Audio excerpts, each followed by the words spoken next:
Born in the year of the elephant. Even as a child, he was special. It was evident. Birth of the Prophet mentioned in the Old Testament, Deuteronomy 18:18, that's your reference. Perfectly proportioned, the most handsome, most elegant. Impeccable character, the most humble and intelligent. Compassionate, considerate in speech, he's most eloquent even before he was a prophet. He was a man of great eminence. He's ranked number 1 in Michael Hart's book, Most Influential. Please refer to the books of Hadith if you need to check his credentials. His message is, worshipping Allah alone is essential, and the Quran and his teachings make up all our fundamentals. On the Day of Judgment, we rely on Allah's mercy and His intercession. His words, pearls of wisdom, teaching us valuable lessons. Liberator, women's rights, he was against all oppression. The English language can't do justice, forgive me for my indiscretions. His face is more radiant than the full moon, and his sweat smelt better than the most expensive perfume. The light that shone bright like the sun shines at noon, need to follow his example if you want to be al-muttaqun. He came to an illiterate nation out of time of desperation. He was a real revolutionary who ruled by revelation. Seal of the Prophet's tuition, peace and salutations, testifies the messenger of Allah before our daily congregations. When the Arabs worshipped fire and idols, he took them out of Jahiliyyah. Those were the real dark ages until people started to see clear. He faced so many hardships but still he'd persevere, and his da'wah is the reason why you see me standing here. Even his enemies knew him as a Sadiq al-Amin. They tried to assassinate his character when he spread the message of Tawheed.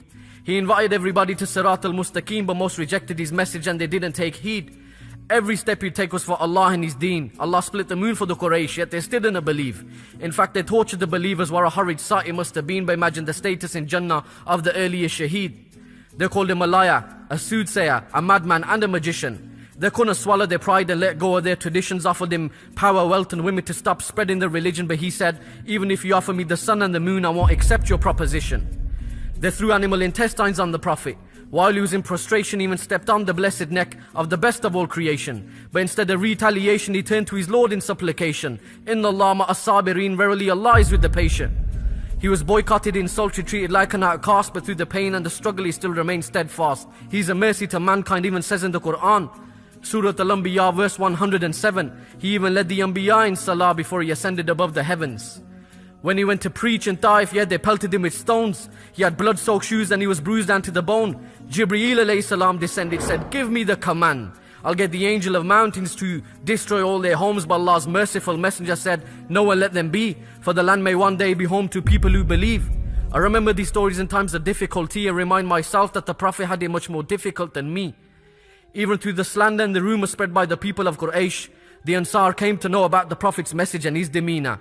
They accepted Islam and vowed to keep the Prophet safe, so the Messenger of Allah had migrated to Medina.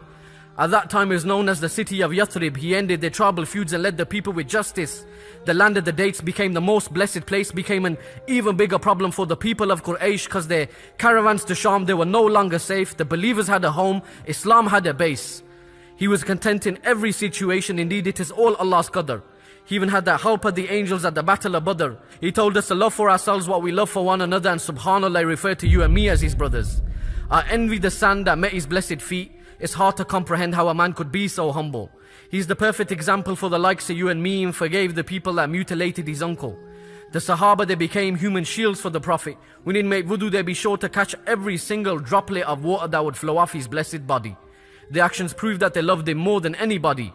Islam spread from Medina, Muslims multiplied in numbers. The idolaters in Makkah feared that their days were numbered. And when the Prophet returned to Makkah, he could have taken his revenge on the people that used to oppress and torment him. He could have captured everyone and enslaved them.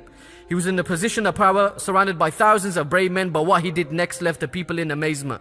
Rahmatullah alameen, he turned around and forgave them. The best leader, the best father, the best husband, the best person. Imagine how it must have felt to witness the last sermon. Imagine you were there and you had to lend an attentive ear and you had to hear that the Messenger of Allah may not be with you the next year. Indeed, the greatest calamities when he departed this dunya. We show our love for the beloved by following his sunnah. Inshallah, on the day of judgment we get to drink from his blessed hand. 21st century role model. He's not just your average 7th century man. May Allah reunite us with him in Jannah and save us all from the fire of Jahannam. We love him more than our own selves. Muhammad Sallallahu Alaihi Wasallam.